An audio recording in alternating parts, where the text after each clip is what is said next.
Update कर रही हैं मारिया इमरान अमान। पाकिस्तान में वफाकी हुकूमत की जानिब से सर्दियों में सार्फिन के लिए बिजली की कीमतों में कमी की मंजूरी दे दी गई।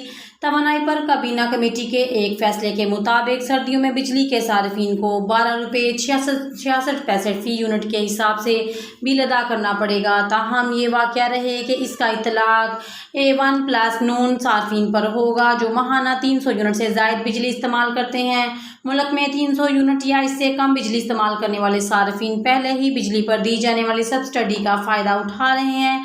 इस फैसले के इतलाक के बाद 300 यूनिट तक और इससे ज़्यादा बिजली इस्तेमाल करने वाले सार्फिन तकरीबन यकसा नरखों पर बिजली की बिल की अदायगी करेंगे।